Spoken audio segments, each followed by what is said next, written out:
and welcome to episode 80 of Real Life Ghost Stories. How you do?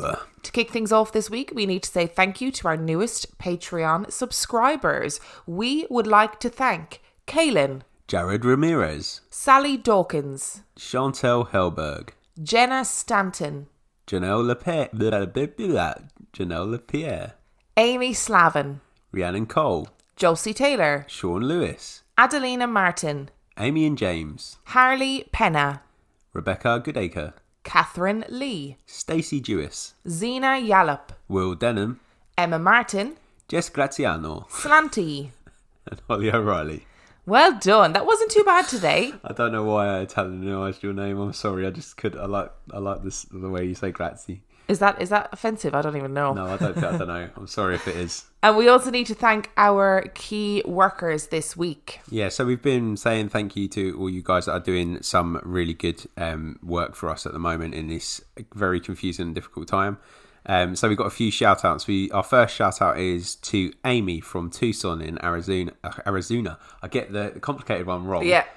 Right, rather. In Tucson, Arizona. Who is a Starbucks employee who is looking after her niece full time while her sister works in a COVID-19 ward from Laura. So well done, Amy. And also a massive shout out to Gemma, who is a doctor, and that's from her son James. That is amazing. And I really liked those ones because we in the news it's like the healthcare workers are on the front line, but actually there's lots of other people who are allowing that to happen, like people like Amy who have taken in her niece so that her sister can work full time as a healthcare worker, which is incredible. That is astounding. So well done, guys. We've got a series of promos coming up over the next couple of weeks. I thought you meant now. Like, here's 20 promos. Here's all the promos. That's the whole episode. And our first promo this week is a friend of mine. Ooh. So my friend Callum has set up a YouTube channel called Growing with Dad. And that YouTube channel is all about easy ways to work in your garden. So how to plant potatoes, how to plant sunflowers, how to make bug hotels, things that you can do with small children. So he's a young dad, he's got 2 little girls and his passion is gardening, but he also wanted a way to get his daughters involved in the garden too. So he has 2 videos up at the moment and it's really good. If you're like me, I haven't a clue about gardening. So it's really simple ways that you can make the most of your garden, especially if you have a small garden or you live in the city and you have a small garden in the city. So I'm going to leave the link to his YouTube channel in the description for this episode, and I would love for you to go and check his channel out. So our film review this week. Dun, dun, dun. Our film review is Dark Skies. Dark Skies was released in 2013. It has 6.3 out of 10 on IMDb and 41% on Rotten Tomatoes. Would you like a synopsis? I would love one, thank you. As the Barrett family's peaceful suburban life is rocked by an escalating series of disturbing events, they come to learn that a terrifying and deadly force is after them, one which may have arrived from beyond the stars. That's a very dramatic synopsis. I quite like it. It's a very deep synopsis, isn't it? So what were your thoughts on this film? I think this is going to be the 3rd week on the trot where I say this. Yeah, I'm just going to say I didn't mind it. It was okay. Do you know what? I actually... it was decent enough. The acting was okay. The story was good. I liked it as a story. It was a bit more of a sort of personal alien story rather than the whole world is under attack from aliens. It was quite different. It was quite different. The way it was framed and set up was quite different to the usual alien tropes that we see in films. Yeah. It was quite unique, I think. Yeah, we didn't see the aliens that often, which didn't ruin it. So as we always say, you're showing us the horror often makes it less scary.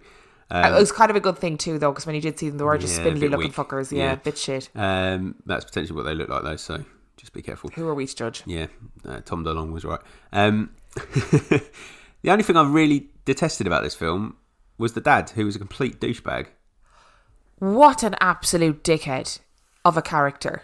I mean, I'm sure the actor is a very nice man. Oh, yeah. But dear Lord, he was such a horrible man. I hated him so much. The character was just written to make him like a complete douche, and there was no redeeming him at any point, even when eventually, climaxes. Yeah.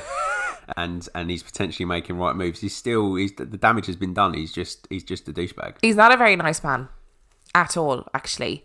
But I found there was elements of this film that were quite shocking in the way they portrayed alien encounters. And I don't mean shocking as in like inappropriate or offensive. I mean like it made me jump quite regularly, but in a completely different way. So there's bits of like almost like possession in it that are really quite shocking. There's animal behavior that's really quite shocking. Like it is really interesting take on an alien film. And what I realized was that I had actually seen this film. Yes, so you did. Lots of people have messaged me about this film, and then I realized within the first maybe 10 minutes I was like, oh yeah, I've seen this. I know this film. So it wasn't new to me. And I remember the first time I saw it really enjoying it. So it was a bit different because I knew what was going to happen. I knew what the narrative was and I knew how it was going to end.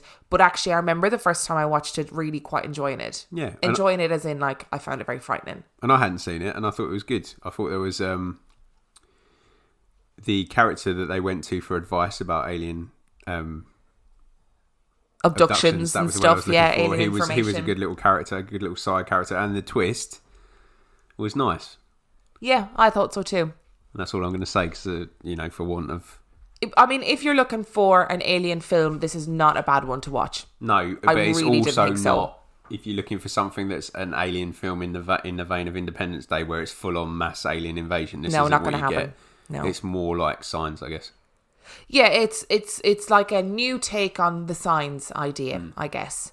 But Signs is also alien invasion. It affects the whole world. Oh, it does, doesn't it? Whereas this is about just individual families and how they cope with weird things happening in their lives.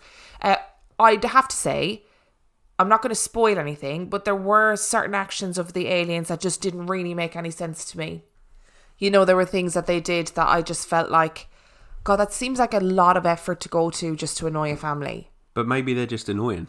Like, maybe they are. Annoying. Maybe they are. And I also think there was definitely at least one of the children in that household that I would be happy if they were abducted. So I'm just going to put that out there too. Let's flip this a little bit. Go on. If you are the alien, if me and you are the aliens on a planet, knowing full well that it's going to be very hard for us to get caught, we're going to be messing around with people. Very true. Just for the laugh. I mean, I presume that aliens have a wicked sense of humour. Yeah, That's only a guess. I reckon. I mean, I don't know. So what would you score this? Oh, I don't actually know. I feel like 3.5. That's a strong 4 for me.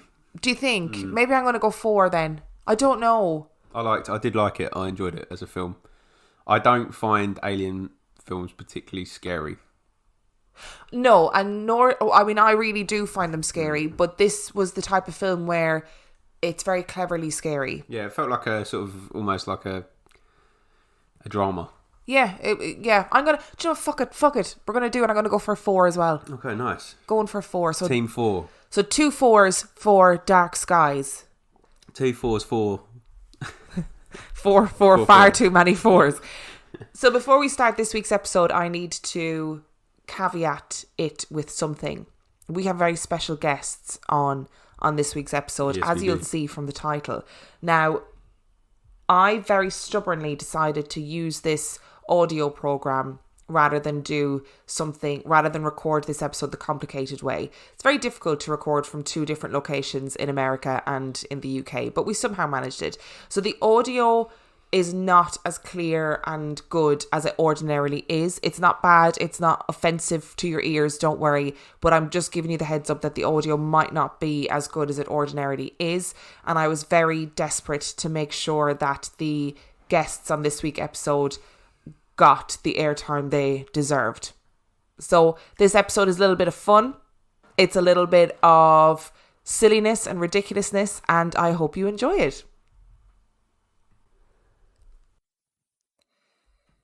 Our story is so incredibly intense. Okay. So last week we covered Jeff the Mongoose, which was pretty mad. I mean, that was an intense story. Yeah, it was one of the maddest stories we've covered in a long time. And this week our story is so crazy that we needed to draft in 2 scientists to help us. Okay, that's good. I mean, I like a bit of scientific reasoning, So we are joined today by Jake and Wyatt from Superduperstitious. Hello. Hello. Let me just finish all of my lab work and I'll sit down to this microphone again. So because we're, 80 episodes in, which is mad, and Jake and Wyatt have been very valiantly trying to organize for us to do episodes together for a very long time, and quickly discovered that I'm useless and incredibly Say it. disorganized. I mean, you say you're useless, but if it was down to me, we would be on episode 2. So, Jake and Wyatt, can you tell us a little bit about Superduperstitious, what you guys do, and why you are the scientists of the paranormal that are here to help us today? Wyatt, take it away. My oh my. Well, Superduperstitious, we talk about. So, first off, Jake and I, we have backgrounds in science, as has already been established, and PhDs in friendship. And we use both of those things to tackle stories of the strange, be it cryptids, paranormal events, extraterrestrial happenings, what have you. We try to approach from a skeptical angle, but not crush the story or, rain on anyone's parade, as we like to say, about having had these strange experiences. We like to take people's stories at face value, poke some fun, but also, sort of tease apart what maybe actually was going on there that made them have this experience. I think it's very possible to have, let's say, a haunted mind, even if there wasn't necessarily a ghost in your house, but there are occasionally cases where it truly does push the boundaries of what we're able to explain through, let's say, testable data. But that isn't to give you the impression that the show is all about the numbers. We definitely have fun with it. And yeah, that's kind of a quick summary. Jake, tell me if I did good or not. You did fine. Yes. So we are both biologists by trade. Well, we don't actually trade in it by we are trade. biologists. And we make very little on this trade, but it's just yeah, for sure. Our kind of entry point into all this was cryptozoology, the idea of, we know about how life works on Earth, and let's kind of apply that to these weird monster things. But then the scientific method itself can be applied to a lot more, so we kind of try and expand our perspective onto other weird mysteries and just give our take on that when we can. You'll find funny stuff, spooky stuff, and hopefully you'll learn stuff too if you check us out. Now, the problem is that I don't actually know if you're prepared for today's episode. So, and also the fact that I've disproved science or proved science many times on this show, so I might be more scientifically minded. I've only ever heard of this. Well, you're about to experience it firsthand, Wyatt. Brace yourself. I believe it's called Schrodinger's proof, actually. I discovered this story on another podcast a good couple of months ago, and then it was a wild ride, and I listened to 5 hours of Coast to Coast FM in order to prepare for this episode. So I'm just willing to assume that everybody in America listens to Coast or AM. Is that fair to say? I had not heard of Coast to Coast AM till we started our podcast, so I don't know who's listening to it, but it's a lot of people apparently. And I've only ever listened to it with Space Ghost as the host. That's right. Do you mind my asking which podcast you heard it on? I think I heard it on potentially Brohio podcast, but I don't really remember. I just remember the story being outrageous. Emma consumes an ungodly amount of podcasts, like more than I could ever comprehend how she listens to so many. So it could be anything. But the big thing was the 5 hours of Coast to Coast FM, or AM rather. I keep saying FM, Coast to Coast AM. Talk shows are AM because the lower frequency wavelengths are better for human voice. FM is higher frequency, so you get better stuff for instruments. And get the F out of here. This is literally why I got you guys on. My mind is already blown. So are you guys ready to hear a story?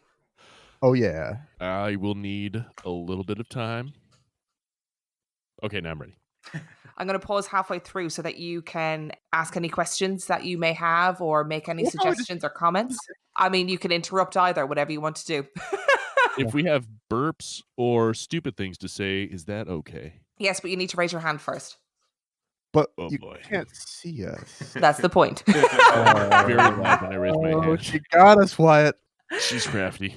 Are you ready? I'm never ready. Yes. On February the 21st, 1997, Art Bell received a phone call on his radio show Coast to Coast AM from a man who called himself Mel Waters. Why, do you hear that music? I thought that was something she just did in post. That is so effing weird. I've listened a number of times. I always thought it was just added in. Fascinating. Carry on. Waters was calling Coast to Coast AM because he needed to tell someone who would listen about the strange goings-on his land. A rural property in Kittitas County in Washington near Manistash Ridge. What followed was over 5 hours of phone interviews over many years that seemed to suggest that our world was not as it seems, that our reality was not as linear and understood as we once assumed. The story that Mel told not only defied the laws of physics, but called into question the very nature of life and death as we know it. And what follows is a condensed version of his bizarre tale. There is a knowledge among First People, a way of knowing the land that allows them to understand the earth in a way that is unique and ancient. The native people had known of the hole for many generations and believed the land to be cursed. Not to interrupt. Yes, interrupt. Okay, I just want to make sure. Carry on.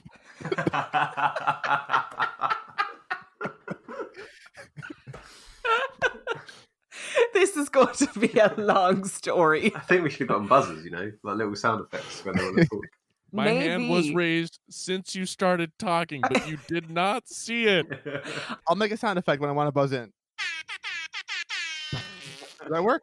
They observed that animals refused to enter the area surrounding the hole, and when they threw items into the yawning void, no sound ever echoed back to signify the bottom. The hole is apparently 9 feet across and has a strange addition of hand-placed bricks that line the hole to a depth of approximately 15 feet.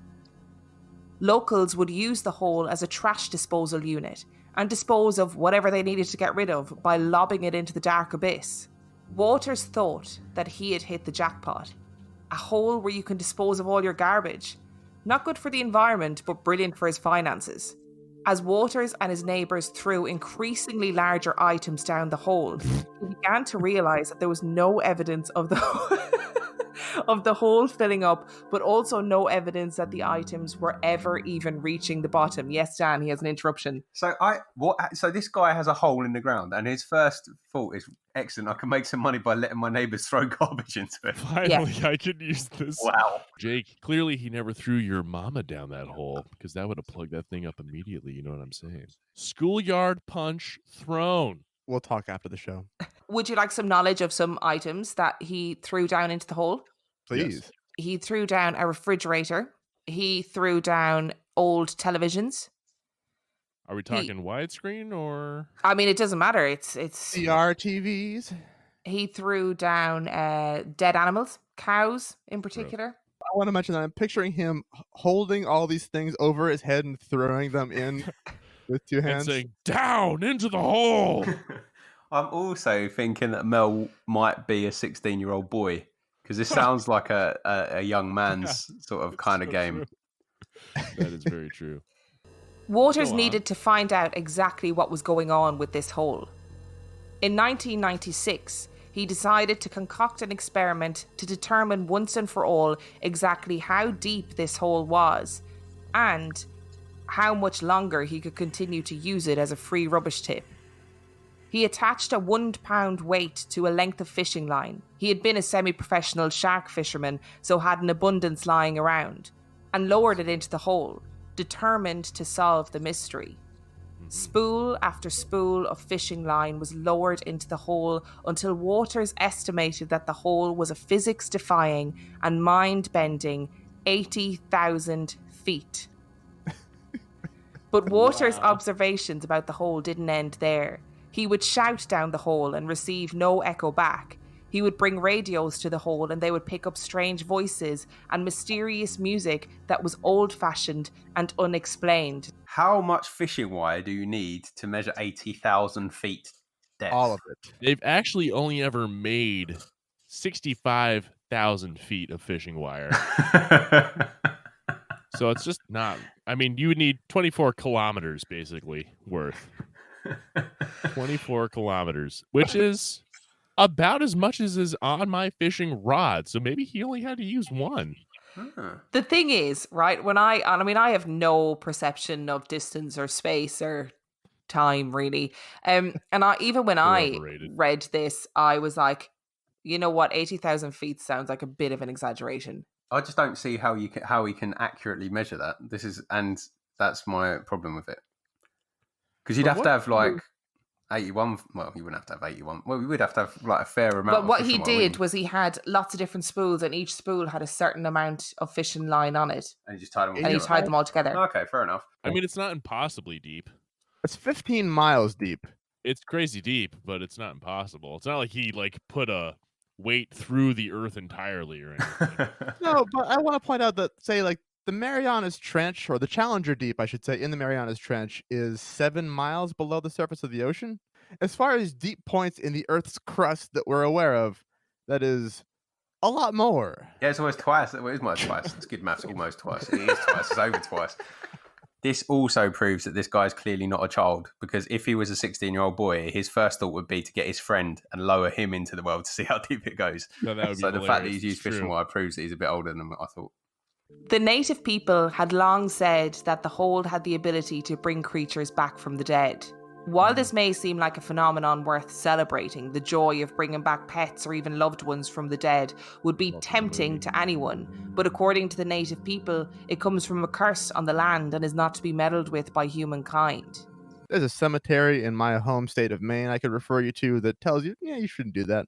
Waters relayed a story of a hunter on his land. The hunter had a dog that was his faithful companion on hunting trips.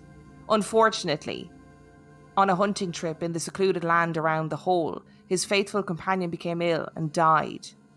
The hunter decided to throw the body down into the hole, an easy way to dispose of it without having to carry it for the remainder of the hunting trip. The next day, the hunter was hiking on the edge of a woods when a dog emerged. As the horror dawned upon him, he realised that it was his dog, alive and well, complete with collar and name tag.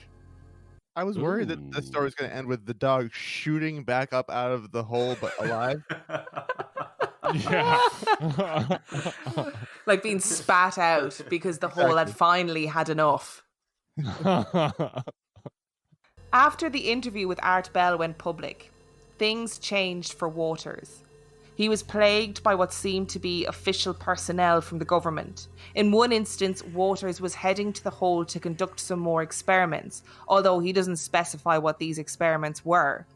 He was stopped by a man in a black suit who informed Waters that a plane had crashed in the area and that the site was closed off for forensic examination. He received a frantic call from a neighbour one night who told him that a beam of solid black had erupted from the hole. Water watched as the area was suddenly inhabited by people in hazmat suits, and he was not allowed onto the land under any circumstances. He continued to try and enter the area, and after months of intimidation and threats, he ultimately claimed to have been given a monthly sum of $250,000 to lease the land to the government on the proviso that he also moved to Australia. What? The government gave him money and then told him to move to another continent. He had talked about previously to Art Bell, he had said that he had always wanted to move to Australia. So this was like the second phone call, I think.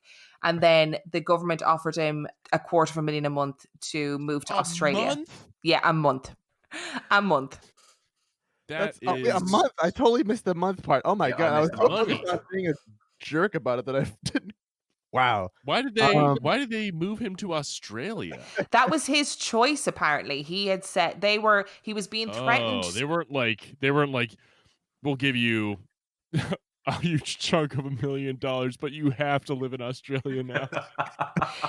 Apparently, according to the interview, I hate Australia. he had always wanted to move to Australia and then agreed that he would go to Australia, take the money, and then the government literally put him on a plane. He flew to Australia, and when he got there, everything was sorted out for him, like his visa, all of his official stuff. And he had a whale of a time, apparently, in Australia. So they weren't moving him did to he? Australia to see if he could find the other side of the hole. No. Did he have fun with all that money in Australia? Did Do you he want- have a good time? Do you want to He know had a what great he time? did with all that money in Australia? What did he do? Did he gamble it away and go insane? He dug a hole. No way. No, he didn't. But I mean, this gets better. Oh my God. Carry on. Waters moved to Australia. is a mysterious hole really worth giving up $250,000 monthly allowance and a new life in Australia? Probably not to most people. He set about rescuing wombats and creating holistic medicine using native plants in Australia. But the yearning to return to his homeland was too much, and he returned to the US, apparently to help his nephew move house. On his return to the US, Waters was quickly apprehended by the police on a bus to Washington. He woke up 2 weeks later in San Francisco, covered in bruises, missing some teeth, and with needle marks on his arms. He had no recollection of what had happened to him. Waters eventually made it back home, but was accosted to such a degree by the men in black that he felt as though he was under constant surveillance. It is probably worth noting at this point that Waters was now left with nothing. Every single penny of his healthy allowance had been removed from his bank account. He believed it was the government's way of punishing him for continuing to speak up about the strange phenomena that was occurring around this place. So this is where we're going to pause. Okay. Jake and Wyatt, what are your thoughts so far? This happened.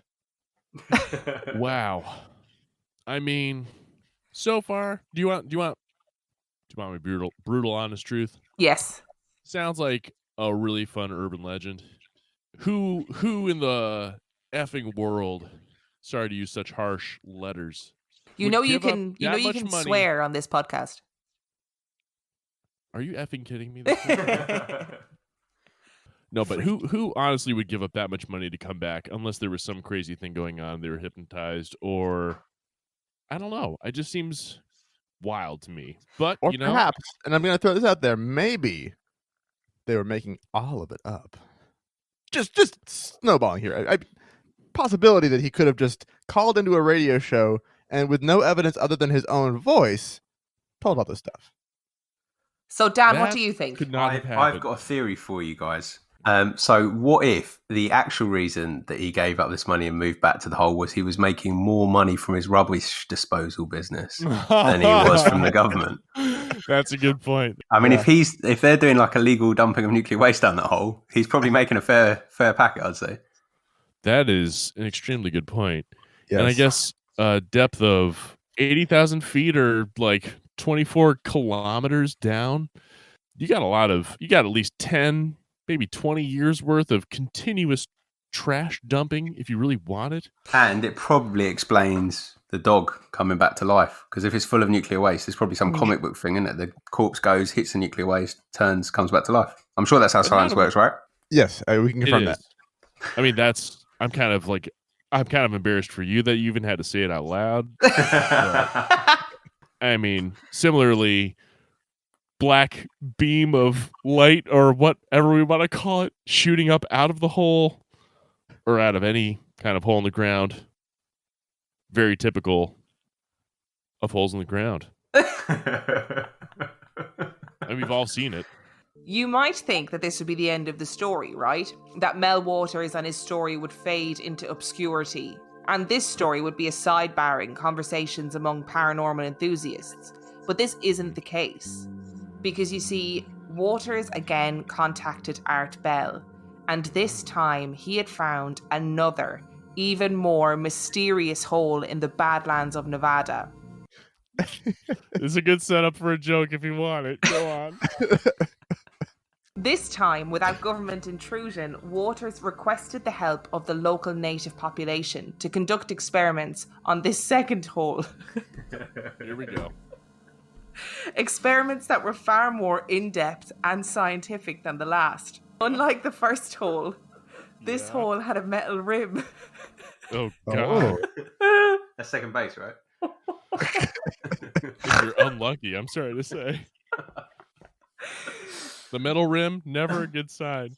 The first thing that was immediately obvious was that this hole also seemed to possess no bottom. Goodness gracious me. I tried so hard. Boy, oh boy. The next experiment was much more creative. The native people and Waters decided to stretch the hole's abilities and lower a bucket of ice on a rope and lowered it slowly down into the hole. In order to see if the temperature varied drastically in the hole, the group put a control bucket of ice outside the hole, hoping to see if the ice would melt any quicker or slower inside the hole. Now, this is what we call science.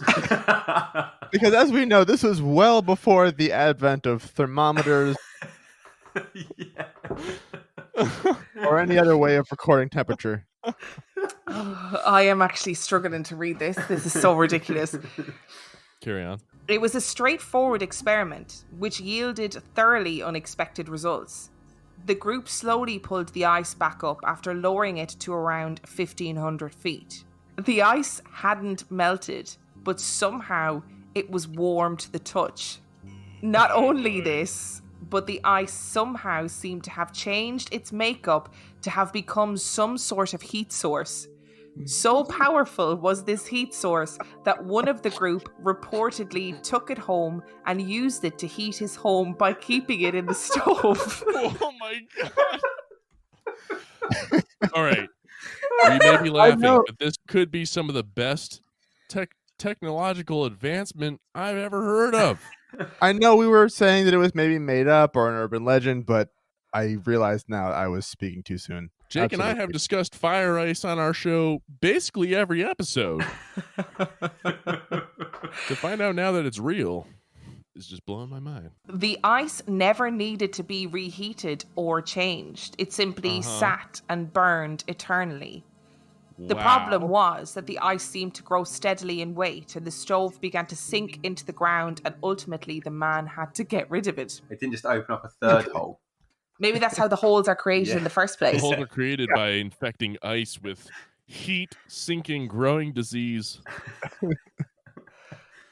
We do have one more experiment. Now, I'm going to ask you, all of you, regardless of how shocked and horrified you are by this experiment, to hold your comments until the end of it because it's very serious scientific stuff. Right. I'm sorry for the laugh. Sorry. Go on. Now, this is serious, okay? The group moved on to a further experiment and this time decided that they needed to use a live subject. The group attempted to lower a sheep down into the hole, but they could not even get the creature close to the hole as it would buck and squeal. Eventually, they put the sheep into a crate and lowered it slowly down into the hole. The animal kicked, screamed, and tried to force its way out of the crate until eventually it went silent. The group waited. The metal ring around the hole began to vibrate and hum violently. The group fled in panic, eventually returning to retrieve the sheep. It was found to have been gruesomely cooked on the inside by some unknown force. In addition, an anomalous tumour was purportedly found on the sheep, which seemed to be moving. They decided the only thing to do was to cut the tumour open and free the wriggling mass within. As soon as the tumour had been cut open, something quite horrifying was regurgitated forth from the sheep's carcass, which was described as looking like a fetal seal, which stared at them for some time with intelligent human-like eyes before jumping into the murky depths of the hole. Waters and company, shocked and disgusted by what they had seen, wasted no time in tossing the dead sheep in after it to sail down through that bottomless abyss. To make this all the more surreal, Waters would credit the creature with curing a cancer he had had and even claimed that it would regularly visit the local sheep herders after that, who described it as being a benevolent presence. The seal creature? Yes, the seal creature. How did it ever get back up out of there? Magic. It's a magic sheep seal. With its wings. Okay, so I wanted to point out that this is very obviously something that happened because we know that sheep normally, when lowered into any normal hole in the ground, are totally chill about it. So yes. The fact that the sheep was really freaking out about it is a sign that this is a special hole. As for the weird seal tumor, I think that helps kind of confirm the idea of the hole curing his cancer because there's a tumor connection there. If the hole can affect tumors, seal-wise or otherwise, they can probably cure cancer. So is this hole some kind of like creature that needs live specimens lowered into it to breed with, to therefore give birth to its seal-like offspring that can fly? Well, that was horrific. I mean, that sounds like what happened. In a word, yes. Yes. We've got one more paragraph to go. There were also various brightly coloured birds seen loitering around the hole that were supposedly impervious to bullets. So I do want to just stop for a second to say that there's so many claims about these holes that raise so many more questions than they answer. Yes. I will ask, did he sound, and this happens sometimes when I've heard people telling stories on radio, on podcasts, other things, did he sound drunk? That in the first phone call, no. But as the phone calls, so by phone call, like maybe 4 or 5, he was sounding considerably worse for wear. Let me tell you something about a hole. Let me tell you something. He even was self-referential at one point where he says, I know I'm not as articulate as I was the last time, but I'm just really shocked. Oh boy. Yeah. It may be the effects of prolonged exposure to the hole itself. Yeah, you see, that's actually a very good point. Whole exposure is a real problem. Hole actually. exposure. Holistic effects, if you will. Oh, okay. So last bit that we need to get through. This whole tale is about as strange and bizarre as it could possibly I really be. wanted to do that. You beat me to it. And roll credits. Yeah, exactly. The end. Carry on. Waters has not given a public interview since 2002, but in 2008, a man calling himself Red Elk came forward claiming to have seen the hole and to be able to verify its mysterious powers. So Red Elk has seen Mel's hole. Yeah. Okay. Red Elk, whose real name was Gerald Orr Osborne, and who claimed he was a tribal medicine man, led an expedition to demonstrate the hole's ability, but he was unable to find the hole at that time. He also claimed that the hole was an entrance to a secret UFO base on Earth, and that he had seen a UFO hovering above the hole. Many have come forward to lend validity to the claims of both holes, but no definitive location has ever been given. If you were to meet Mel Waters right now, you can ask him 3 questions. What are your 3 questions going to be? Are you okay? Do you need help? Where do you live right now? Do you have a home? Mine would be, where is the hole? Where is the hole? Where is the hole? Damn it. That's what I'd be. Nice. Tell me where the hole is. I mean, I feel like something along the lines of, wait, what? And then probably just repeat that 2 more times. Huh? Now, the really interesting thing about this is, like, obviously there was 5 hours of radio interview with this man, and it's still accessible. Like, it's going to be in the description notes of this episode. If you have 5 hours to spare, don't bother. It's literally this story, just madder.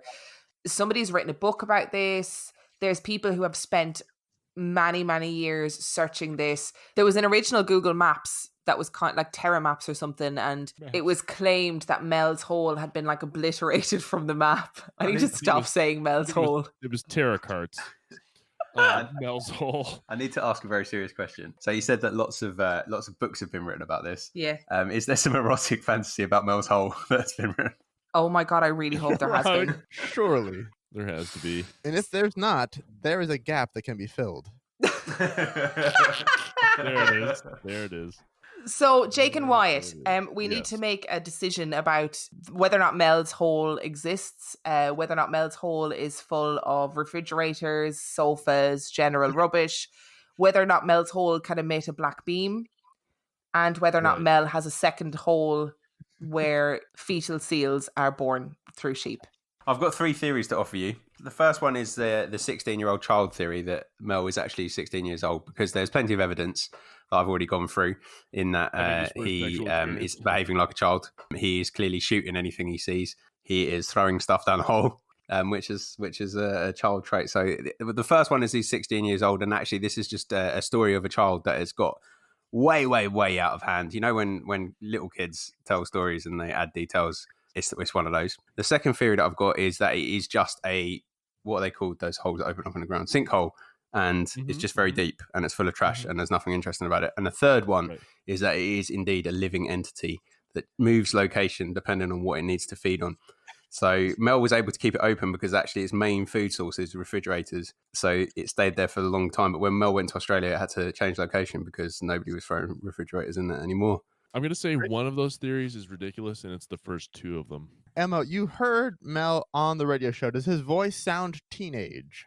No, I can absolutely verify that this man sounds like a man who has spent the last 40 years smoking cigarettes and probably drinking quite a lot of whiskey. Okay. He did also refer to his age quite regularly, referred to himself as, I think it was 67 in his last phone call. Okay. So I want to add an addendum to Dan's first theory, which is that while this was not a 16-year-old kid, he was a bored American guy. And what difference is there really? So are you two telling me that you don't think this story is real? No, I'm not saying that at all. I'm just Not saying. only do I think it's real, I think it's the only story that's ever been told.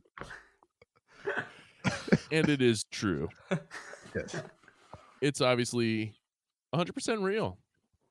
Because again, speaking as scientists, the evidence that holds up best to scrutiny is a phone call to a radio station from a stranger. Because when a person just says stuff, you have to believe them. You also know that stories get truer the more details that are added to them. They've said that you can tell when someone is telling the truth when they continue to exaggerate more and more details, and the story goes longer and longer, and basically just riffs on itself to replicate themes that have already been established. That's basically the mark of truth. As in two holes, sheep giving birth to an alien that is actually benevolent. So, gentlemen, you have been invaluable in today's episode, and I feel like we've achieved something wonderful and in giving validation to Mel's hole. So I always want, if nothing else could be achieved through our podcast or yours, I was hoping it would be to validate Mel's hole. And we did it. We achieved it. Guys. So what would you guys like to plug before? I would plug episode 65, Wow. Superduperstitious. What a question. In which we cover a different mysterious hole called Devil's Kettle. There's another one about the money pit. I forget which episode it is. Riff while I find it. Oh God. Plugging holes. Don't have any jokes. Do not know what to even say. Why, as a biologist, is there any evidence that holes are living creatures? That holes are living creatures. Depends how you treat them.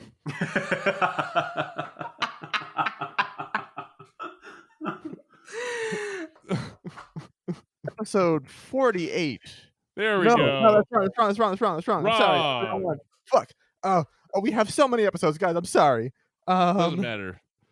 Who cares? You know what we're talking about. Yes. Guys, thank you so much for coming on and doing some scientific research with Thanks us. for having us. We loved it. Yeah, great. Thanks for having us.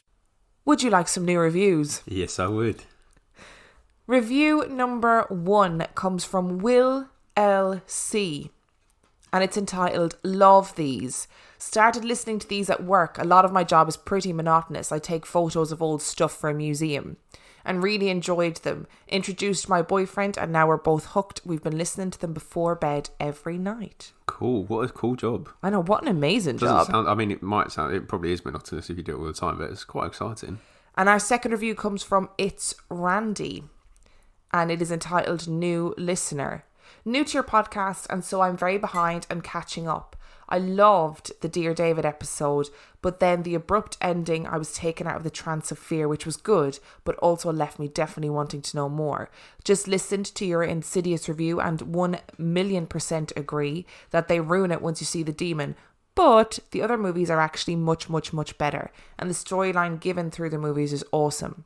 Anyway, you guys are amazing and I will definitely keep listening, even if it's only for the accents. Thank you so much. It's Randy. And finally, we have Brave Girl 01. entitled Love These Guys. Great banter, good stories, intelligent conversation. I highly recommend the podcast. Thank you. Thanks, guys. We love getting reviews and hearing from you. And I like both types of reviews. I like the ones that are generally like, this is good, but I also like the ones that go into detail, like it's Randy does, and references certain parts that we've spoken about in the past. It's good. I love it. So thank you so much again to Superduperstitious for coming on and joining us in this week's episode. We took up an inordinate amount of their time in order to record this, so we massively appreciate them. Yes, we do. We will leave the name and link to their podcast in the description of this episode. I highly recommend that you go and check them out.